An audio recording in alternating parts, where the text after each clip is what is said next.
అదరగొట్టే కారం రంగు రుచి ఆచి కారం పొడి.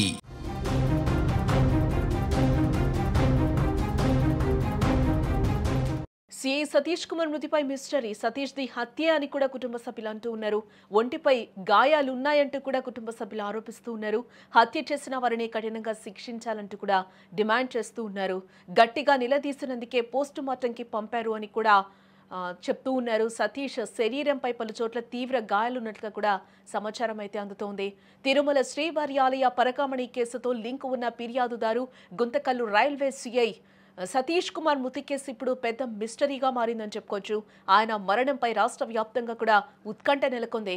సతీష్ కుమార్ మృతదేహానికి తాజాగా పోస్టు మార్టం ప్రక్రియ పూర్తయినట్లుగా కూడా తెలుస్తోంది. పోస్టు మార్టం ప్రక్రియ దాదాపు 3 గంటల పాటు జరిగింది. అయితే సతీష్ మృతదేహంపై పలు గాయాలున్నట్లుగా కూడా తెలుస్తోంది. ఇక ఇదిలా ఉంటే సిఐ సతీష్ ది ముమ్మాటికి హత్యనంటూ కూడా సిఐ తమ్ముడు ఆరోపిస్తూ ఉన్నారు. సిఐ మృతిపై అనుమానం వ్యక్తం చేసిన ఆయన తన అన్న ఒంటిపై గాయాలున్నాయని కూడా అంటూ ఉన్నారు.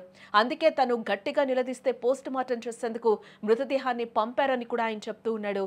ఇక హత్య చేసిన వారిని కఠినంగా శిక్షించాలంటూ కూడా కుటుంబ సభ్యులు డిమాండ్ చేస్తూ ఉన్నారు. ఆ కుటుంబ సభ్యులు ఏమంటున్నారో ఒకసారి వినే ప్రయత్నం చేద్దాం. కోమల్ దగ్గర డెడ్ బాడీ కలెక్ట్ చేసుకోవడానికి వెళ్ళినాము. అక్కడ డెడ్ బాడీ ఉంటే డిఎస్పీ గారు, అక్కడ రైల్వే సిఐ గారు వీళ్ళందరూ ఉన్నారు. వాళ్ళు క్లూ కలెక్ట్ చేసి ఇది మీ వాడు హత్య కాదు ఆత్మహత్య ఇది అని మీరు కావాలంటే చూడండి అని అడిగినారు. దీన్ని ఏ బేసిక్ తో మీరు ఆత్మహత్య అని ఏ బేసిక్ తో చెబుతున్నారు సార్? బాడీ అక్కడి నుంచి 200 మీటర్స్ దూరం వరకు ఈడ్చుకెళ్ళినారు. దాన్ని ఏ ప్రకారంగా మీరు ఆత్మహత్య అని మేము అడగడం జరిగింది. మీకు అనుమానాస్పదంగా ఉందని అనడం వల్ల వాళ్ళు గుర్తికి రెఫర్ చేస్తాము పోస్ట్ మార్టం కంటే మాకు నమ్మకం లేదు సార్, మేము ఒప్పుకోమంటే కూడా అనంతపూర్కి తీసుకెళ్ళినారు. అనంతపూర్ తీసుకుపోయిన తర్వాత స్కానింగ్ ఏది చేసితే కూడా వాళ్ళు మా పైన ఎటువంటి రెస్పాండ్ కావడం లేదు. మా వాడిది ఆత్మహత్య కాదు ఇది హత్య అని చెప్పి మేము భావిస్తున్నాము. చాలా ఘోరంగా మా వాడిని చంపినారు. కుటుంబ సభ్యులు కూడా అదే ఆరోపిస్తున్నారు.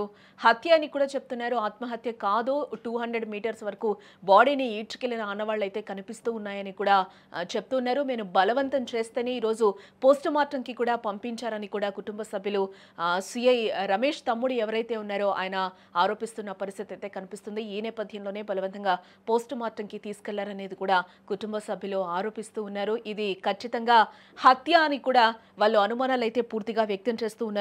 సతీష్ కుమార్ మృతదేహంపై తీవ్ర గాయాలు లేవు. తల అంతర్భాగం పుర్రె మాత్రం పీసులైంది. కదిలే రైలు నుంచి కింద పడితే శరీరంలోని ఇతర భాగాలకు కూడా గాయాలు కావాలి. బట్ శరీరంపై గాయాలు లేకపోగా తల మాత్రం ముక్కలైందని కూడా తెలుస్తుంది. దీంతో ఇది హత్య అయి ఉంటుందని కూడా వైద్యులు కూడా ఒక సైడ్ నుంచి కూడా అనుమానిస్తూ ఉన్నారు. మృతదేహానికి సిటీ స్కాన్ అనంతరం కూడా వైద్యులు ఈ అభిప్రాయానికి వచ్చినట్లుగా విశ్వసనీయంగా అయితే తెలుస్తుంది. 100 కోట్ల పరకామణి స్కామ్లో కీలక ఆధారంగా ఉన్న ఆయన అనూహ్యంగా మృతి చెందడంతో లోతైన దర్యాప్తునకు పోలీస్ శాఖ కూడా సిద్ధమైనట్లుగా తెలుస్తోంది.